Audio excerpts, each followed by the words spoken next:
على محمد صلى الله عليه وسلم. اعوذ باللہ السمیع العلیم من الشیطان الرجیم. بسم اللہ الرحمن الرحیم والصلاۃ والسلام علی رسولہ الکریم. بخاری شریف باب الجمعہ، اور باب الجمعہ میں جو تھا مسواک ہم پڑھ رہے تھے. اچھا، مسواک کے بارے میں حدیث ہم پہلے وضو کے ضمن میں جو حدیث آئی تھی طہارت کے ضمن میں، اس میں بھی ہم نے پڑھی تھی، اور یہاں دوبارہ جمعے کے نسبت سے مسواک کا تذکرہ آیا.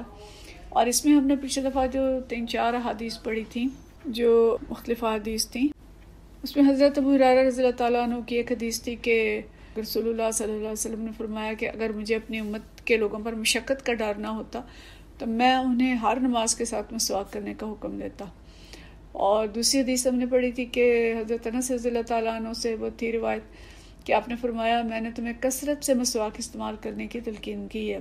اور ایک حدیث ہم نے پڑھی تھی تو حذیفہ بن یمان رضی اللہ تعالیٰ عنہ سے کہ نبی صلی اللہ علیہ وسلم رات کے وقت اٹھتے تو اپنے منہ کو مسواک کے ذریعے صاف کرتے تھے. اسی طرح ہم نے آخری حدیث جو پچھلے دفعہ پڑھی تھی وہ تھی کہ جب نبی کریم صلی اللہ علیہ وسلم بیمار تھے اور حضرت عبد الرحمن بن ابی بکر داخل ہوتے ہیں تو ان کے پاس مسواک تھی جس سے وہ استعمال کر رہے تھے. تو نبی کریم صلی اللہ علیہ وسلم نے اس کی طرف دیکھا اور انہیں خواہش پیدا ہوئی مسواک کی، تو عائشہ رضی اللہ تعالیٰ عنہ نے ان سے مسواک لے کے اور نرم کر کے اوپر کا حصہ کاٹ کے نرم کر کے تو نبی کریم صلی اللہ علیہ وسلم کو پیش کی. تو ان ساری حدیث سے ہمیں پتہ چلا تھا کہ مسواک جو ہے نبی کریم صلی اللہ علیہ وسلم کے نزدیک بہت اہم تھی، اور آپ صلی اللہ علیہ وسلم نے بہت زیادہ اس کی تاکید فرمائی ہے. آج ہم اس کا تھوڑا سا دیکھتے ہیں کہ مسواک کے جو دیگر فوائد ہیں اور اس کی جو فضیلت ہے وہ اور کیا کیا آئی ہے. تو ایک حدیث ہم پیچھے پڑھ چکے ہیں بخاری میں ہی کہ حضرت عائشہ رضی اللہ تعالیٰ عنہ نے فرمایا تھا کہ نبی کریم صلی اللہ علیہ وسلم نے فرمایا کہ مسواک منہ کو بہت زیادہ پاک صاف کرنے والی اور اللہ تعالیٰ کو بہت خوش کرنے والی چیز ہے.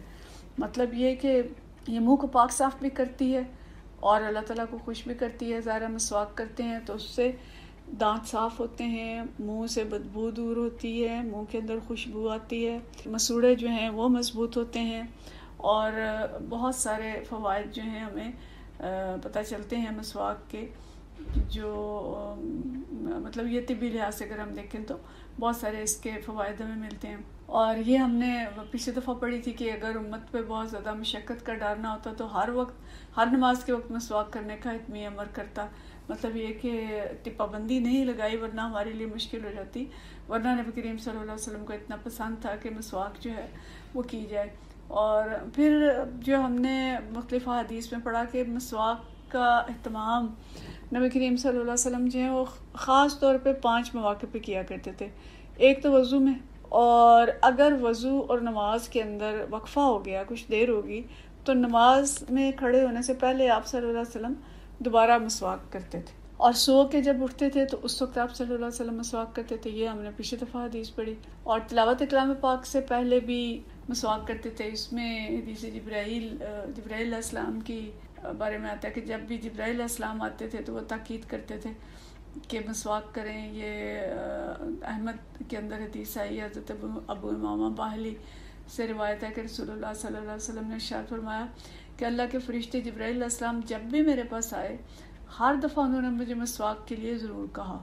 اور آپ نے فرمایا خطرہ ہے کہ اس بار بار کی تاکید کی وجہ سے میں منہ کے اگلے حصے کو مسواک کرتے کرتے گھسار نہ ڈالوں. تو اس میں علماء کا خیال یہ ہے کہ شاید جبرائیل علیہ السلام جب بھی آتے تھے تو ان سے گفتگو کرتے تھے، نبی کریم صلی اللہ علیہ وسلم اللہ کا کلام پڑھتے تھے.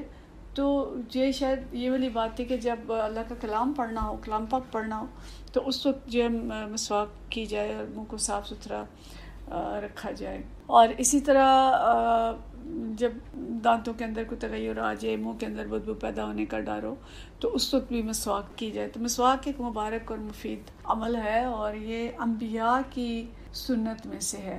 یعنی انبیاء جو ہیں ان کی کچھ سنتیں ہیں جن کا اہتمام نبی کریم صلی اللہ علیہ وسلم نے کیا اور ان کی تاکید بھی کی. تو حضرت ابو ایوب انصاری رضی اللہ تعالیٰ عنہ سے یہ حدیث ہے، آپ صلی اللہ علیہ وسلم نے فرمایا کہ 4 چیزیں پیغمبروں کی سنت میں سے ہیں. ایک حیا، دوسرے خوشبو لگانا، تیسرے مسواک کرنا، اور چوتھے نکاح کرنا. یہ ترمذی کی حدیث ہے. اس کے علاوہ بھی بہت سی چیزیں ہیں جو انبیاء کی سنت میں آئی ہیں. وضو کے اور بھی حصے ایسے ہیں جن کے بارے میں آیا کہ یہ انبیاء کی سنت ہے. لیکن یہ خاص طور پہ 4 چیزیں جن کے اندر مسواک شامل ہے، یہ انبیاء کی سنت، اور انبیاء کی سنتیں جو ہے نا یہ اصل میں فطری چیزیں ہیں، کہ وہ فطری جو انسان کے اندر وصف اللہ نے رکھ دیے ہیں وہی انبیاء کی سنت ہوتی ہے، کیونکہ انبیاء فطرت کی طرف بھی واپس بلاتے ہیں لوگوں کو. تو حیا بھی جیسے ایک فطری چیز ہے، اور اللہ تعالیٰ نے انسان کے اندر ودیت کی ہے. اسی طرح مسواک جو ہے یہ بھی ایک فطری چیز ہے، نقاب جو ہے وہ بھی ایک فطری ضرورت ہے انسان کی، جس کی طرف انبیاء نے متوجہ کیا. خوشبو بھی جو ہے وہ بہت انسانوں کو پسند ہے، انسان کی فطرت کے اندر ہے. تو اس لیے یہ ساری فطری چیزیں ہیں جن کی طرف انبیاء نے متوجہ کیا، اور انہیں کو نبی کریم صلی اللہ علیہ وسلم نے سنت جو ہے وہ قرار دیا. تو یہ حدیث ہم نے پچھلی دفعہ پڑھی تھی کہ نبی کریم صلی اللہ علیہ وسلم جب رات کو سو کے اٹھتے تو ضرور مسواک فرماتے. حضرت حذیفہ کی حدیث تھی. تو چونکہ رات کو سونے سے منہ کے اندر ایک خاص قسم کی حمک سی پیدا ہوتی ہے، اور لعاب جو مختلف اکٹھے ہوتے ہیں منہ کے اندر، ان کی وجہ سے دانتوں کے اوپر ایک چکنائی سی آ جاتی ہے.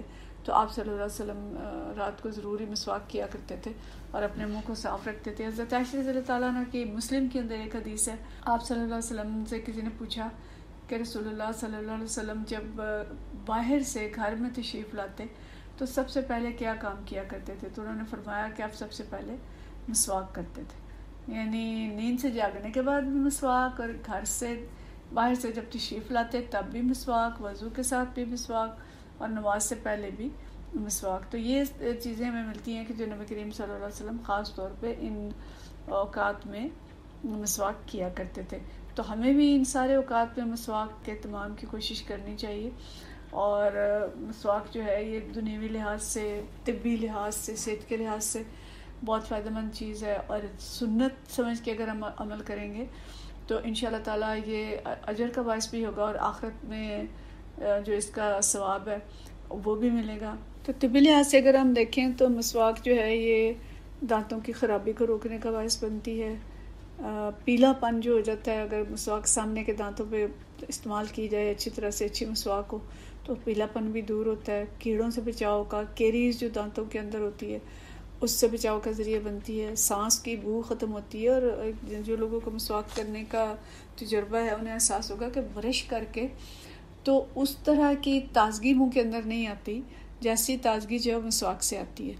اور مسواک چونکہ خاص درخت کی اور کسی خاص چیز کی ہوتی ہے تو اس کے اندر جو جراثیم کا مقابلہ کرنے کی طاقت ہوتی ہے وہ منہ کے اندر بھی آتی ہے. تو نقصان دہ بیکٹیریا جو ہیں اور جراثیم جو ہیں ان کا مقابلہ مسواک کے ذریعے کیا جا سکتا ہے. یہ اینٹی آکسیڈنٹ کا رول ادا کرتی ہے.